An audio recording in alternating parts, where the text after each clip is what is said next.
I haven't really like burnt my kitchen down. A little more of a dramatic reenactment, if anything. But I've also never made a good steak, and I'm not getting any younger. So why not learn?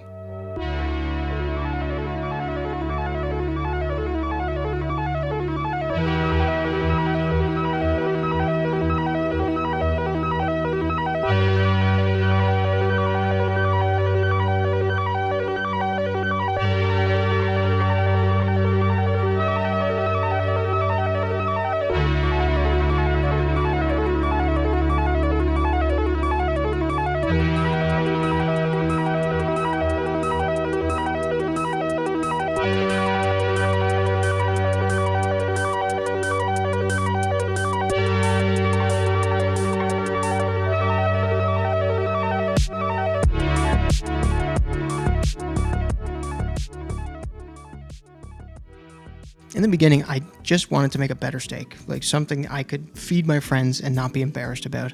But very quickly, I decided I want to make the perfect steak, which is subjective. But because of that, I made quite a few more steaks than I was expecting and ended up with, I think, 20 steaks total before this whole thing was finished.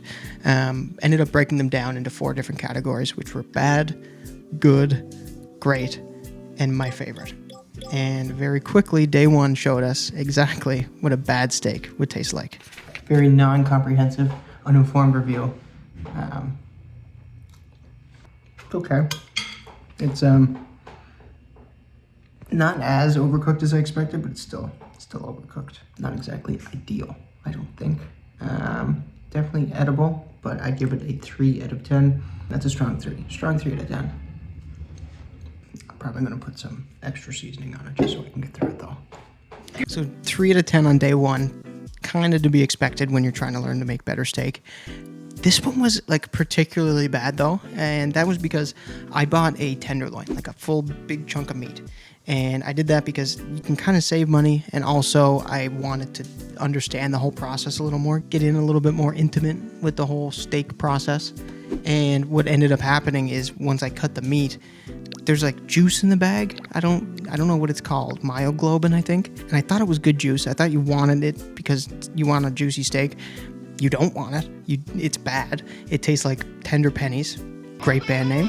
Terrible flavor of steak. I'm pretty sure if you just freeze the steak after, that kind of gets rid of the taste. Or you can salt it, wash it off with a little bit of water, things like that. There's things to get rid of this taste, but I didn't know that. And so my first steak, tender pennies, wasn't great. But the only other bad steak that we had, I think, was steak like 6 or 7. And what ended up happening was I undercooked it severely. It was the most undercooked steak I think I've ever eaten. And I also used steak spice. Both of those things I learned, not a huge fan. But very quickly, we got from the bad steaks to good steaks.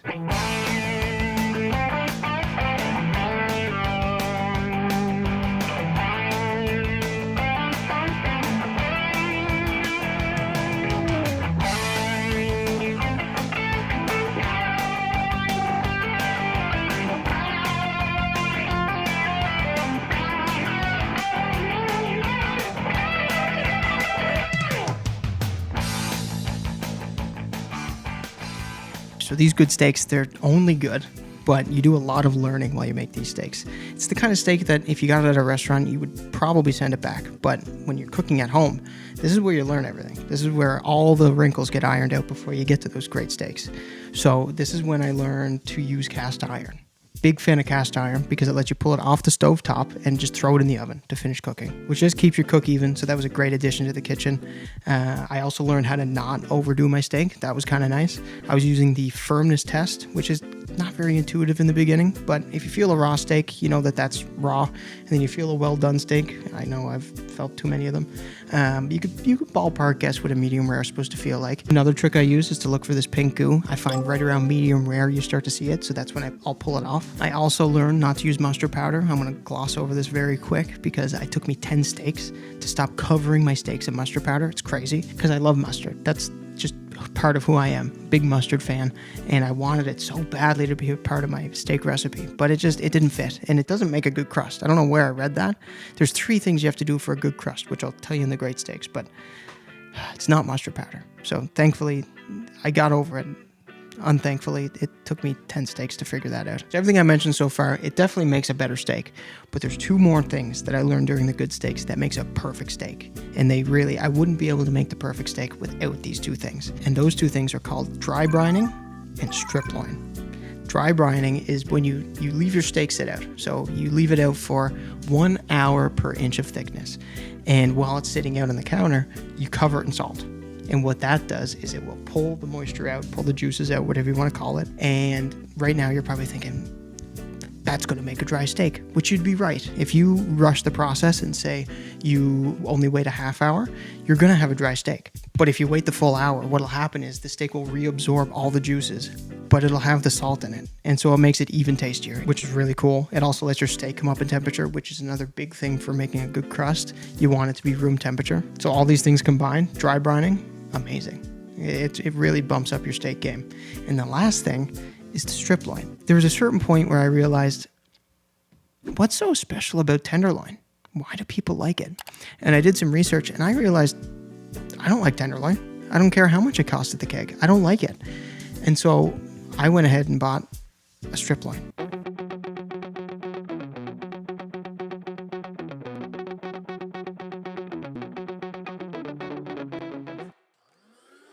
So with a cast iron in hand, no more mustard powder, and a strip loin that's dry brining, we're pretty quickly heading off to those great steaks.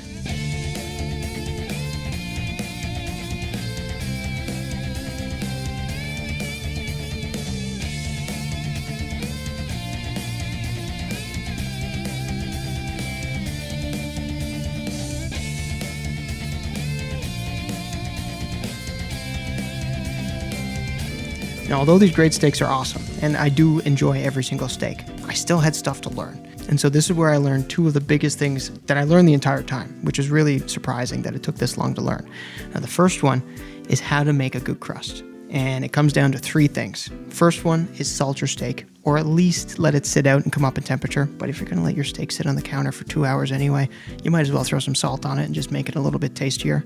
That's the first step. And the next step is to make sure that your pan is piping hot. What I do is I will get my cast iron, I'll put it down, and right when I think my steak is about done salting, I'll put some oil in the pan and I'll turn it to max. At some point, your pan's going to start smoking.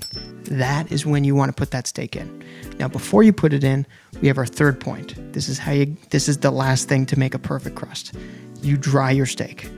Anything that's on the outside of that steak is just going to get in the way of your crust. So you dry it off. Piece of paper towel, both sides very quickly, and you're off to the races. This is going to give you a great crust every single time. Now, the other thing that I learned while making the great steaks is to not season in the pan, which, when you think about it, it just makes sense. Why season in the pan? All that happens is you lose seasoning, so you get less seasonings, and then it sticks to your pan and makes it harder to clean. So instead, what I do is I'll take a piece of tinfoil, I'll put whatever seasonings I want, I'll still put butter and garlic in the pan, but everything else goes in this tinfoil. Then I take that tinfoil, I set it aside. When my steak is almost done, you don't want it done, you want it to still be a little squishy, and then I'll pull it out and then I'll put it right in that tinfoil. I might give it a back and forth to spread the seasonings around, but then I just close it up and then I let it sit for like 10 minutes. What this does is while it's in there, not only is it pulling in those seasonings, but it's also finishing cooking. So by the time the 10 minutes is up, you're going to open it up and it's going to be the perfect steak. It's such a great technique, and I'm so glad that I found it because it makes such a difference in making your steak. And with all this in mind, there's only one other category to go to. That's my favorite steak. So this has been sitting for a little while. I just flipped it, so we got juices on both sides. It looks and smells fantastic. Like, just fantastic.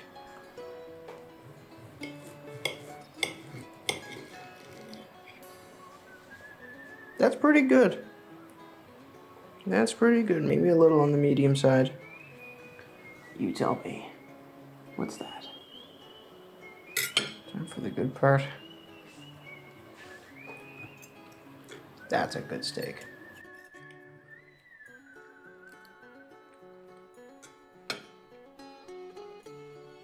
Now, I think there's some things that I can get better, but the taste is not one of them. That's a good steak. That is a perfect steak. Man, that is nice. I'm gonna go give this to Kaylee. In fact, I need to get her opinion. Kaylee, Can you try this for me?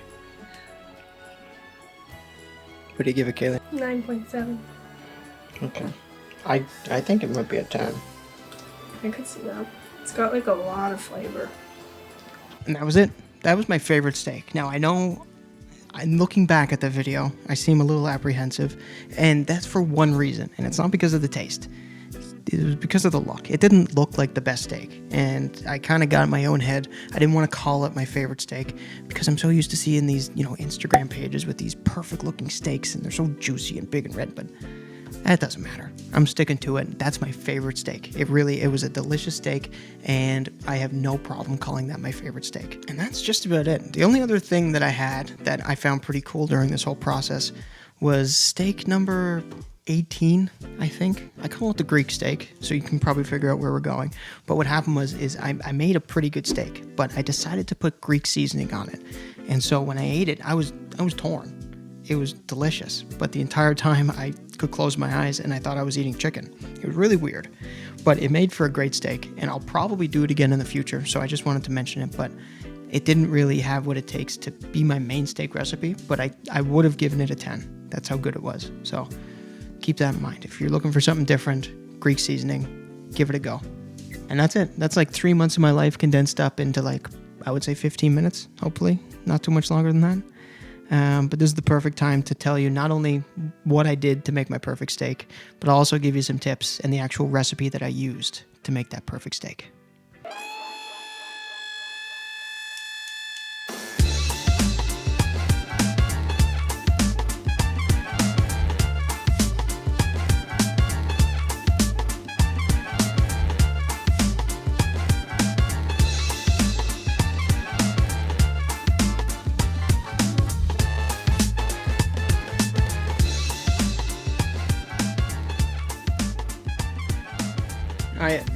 I'm all staked out, so I just want to wrap this up. This is my recipe on the screen. The garlic and the butter go in the pan. Everything else I put in tinfoil after it's done cooking.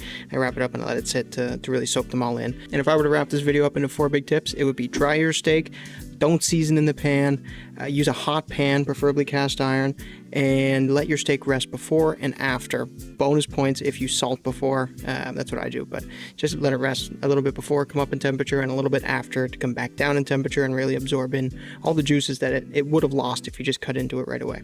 One bonus tip is if you don't like the thought of buying a big chunk of meat and cutting up your own steaks, a lot of grocery stores or wherever you buy your meat, they'll cut your steaks for you.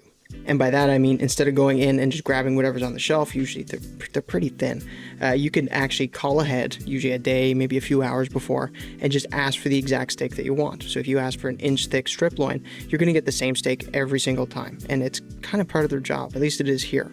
Nobody really seems to have an issue with cutting steak to size.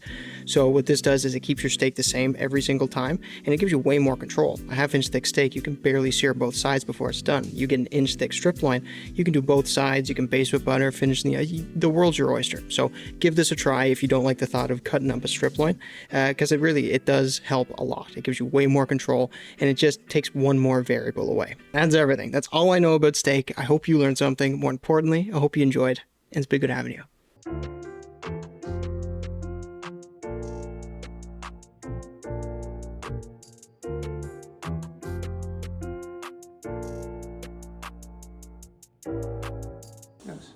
Anyway, good cup of joe. 8.5. I suck at making latte art.